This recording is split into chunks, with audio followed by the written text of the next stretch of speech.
Welcome to the future. Hey guys, this is Mike Garrick with Mind Nutrition Body, and rolling out a new program called Warrior 5, top 5% of people who are committed to thinking, eating, and moving with a purpose. So today we're going to talk about making a decision and getting all in. So what does that mean? Really, making a true decision is actually fairly difficult for most people.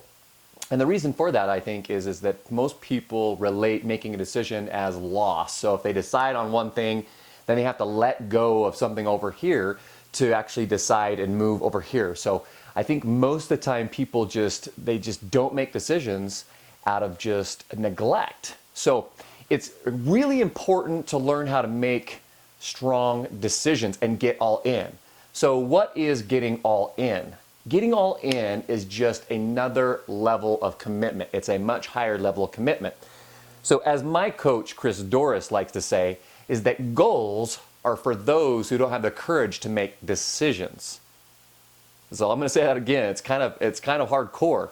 Goals are for those that don't have the courage to make decisions. Because once you make a true decision, decision means, or comes from the word incision, which means to cut off. So you cut yourself off from the possibility of not achieving what you want to achieve. So that's pretty bold to actually declare that. But once you declare that, something happens in your mind. It's a mindset. It's a place that your mind switches to and comes from. So let me explain the distinction between a goal and a decision or being all in. I'm gonna share my Corona Arch story with you. So a while back, I saw that video where those guys are up on top of the Corona Arch. I believe it's the Corona Arch where they were doing that pendulum swing. So I didn't really want to do that, but I thought, wow, what would be cool is to actually rappel off of that arch.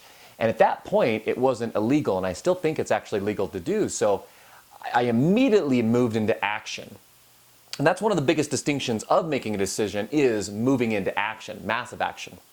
So I decided right then and there I was going to go down. This is in Moab. I live in just out of Salt Lake City, so it's about 3 or 4 hours away. And I decided I was going to drive down there and I was going to rappel. I had some rope, I had some basic stuff, but I wasn't sure I had everything, but I didn't care. I wanted to go down there, I wanted to do it, and I was going to make it happen. So I planned it out, I got in my car, and down the wall, I think it was like a week away, and I drove down there.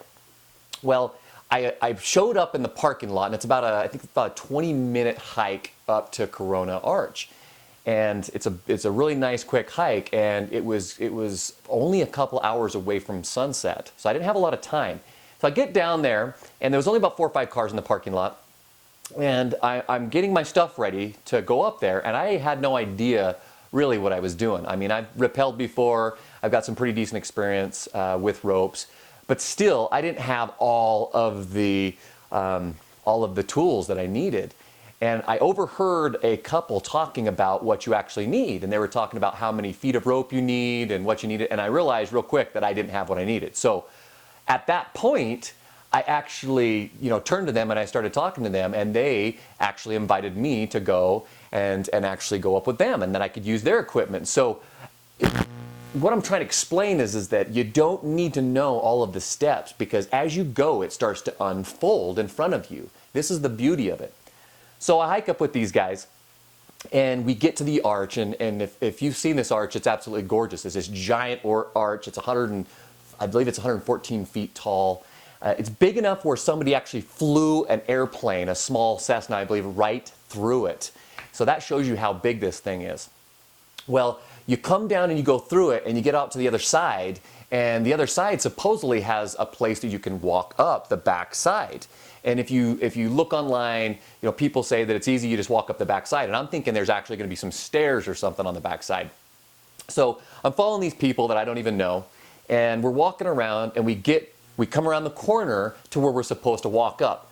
Now, I look up and immediately I start to get scared, because I'm looking up, and here it is. It's just basically this crack, this crevice that you have to crawl up, and it's on an incline about 45 degrees. And where the incline is, it sloughs off and drops down into this big old huge cavern. And on this side, it's straight and it goes off and it drops off on this side. So basically, it's certain death on both sides. So I come around, and instantly my heart rate goes from about 70 beats per minute to like 180, almost max. I can feel it pounding in my throat. So fear struck me, and I'm sitting there, and I'm trying to figure out how I'm actually going to do this. So these guys, they think, oh, it's no big deal, and they start walking up this crack like it's no big deal. So they go up and they go up, and I'm watching them, and pretty soon they disappear over the top, and I can't see them anymore. And I can see my window of opportunity starting to close, because I'm thinking, if these guys go and they do their thing, they'll be done before I actually get up there and have a chance to do it. So I'm sitting there, and my mind's going back and forth, back and forth, back and forth, and I'm right there on the ledge. And as you know, what happens is you're either going to move into action, or you're going to pull back into comfort, and you're going to hit the stop. You're just not going to go. You're going to quit. So all of a sudden, I just said to myself, go, and I start climbing. Just all I'm looking at is one hand in front of the other. I keep going, just one hand in front of the other, and I get up to the top where I thought I was going, and the crack runs out, and I can't even see where to go. There's nowhere else to go. Well, I guess what happened is they went up, and they didn't go up quite as high as me, and they went to the left. But I couldn't see them where I was at. So I start screaming at them, hey, you guys, where do I go? And they peeked their head up over the top, and they said, you got to back down a little bit and come around the edge. So I back down a little bit, and I go over, and I shuffle along this side, and I'm looking down, and this just rolls right off the edge here. And I go and I go around the top here, and I drop down, and then it drops down and it gets on, and next thing you know, you're on top of this 114-foot arch.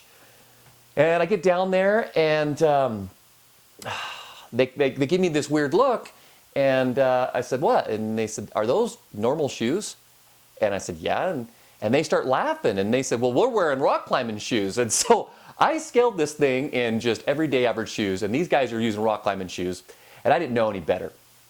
But long story short, I got down there. I was actually able to rappel down this 100 and some odd foot arch, free suspension all the way down, using these other people's equipment, and it was an absolutely amazing experience. I didn't need to know exactly every single step of the way. It started to unfold as it went. Obviously, this was fairly dangerous, but my point being is that when you're going towards something, and you want something, and you have the desire to have it, don't wait until you have all of the facts and all of the tools and everything.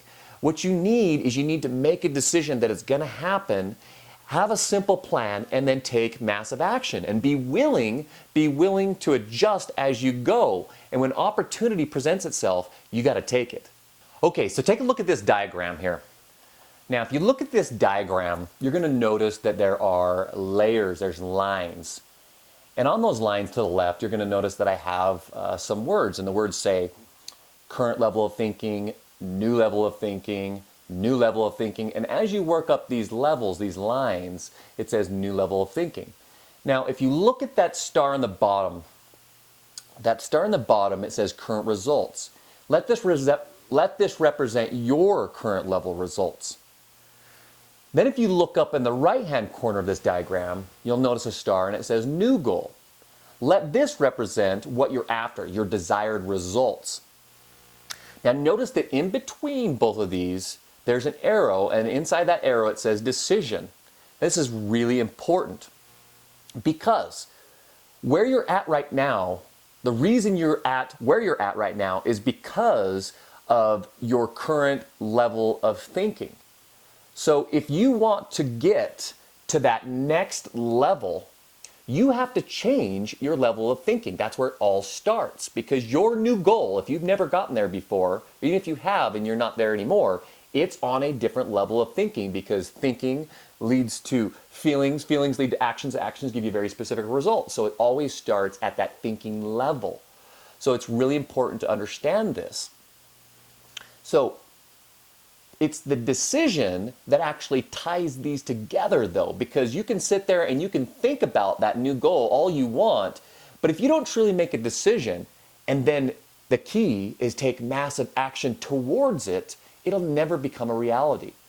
And it's not just one time, it's action over and over and over again, because it's not a matter of if you're going to fail, it's when you're going to fail. I guarantee you're going to screw up left and right. That's where all the learning takes place. And that's why it's so essential to make that decision ahead of time that no matter what, you're going to reach that goal that you set for yourself. So if you guys have goals, which if you're listening to this, I'm sure that you do, take those goals and make a decision and get all in. Welcome to the future.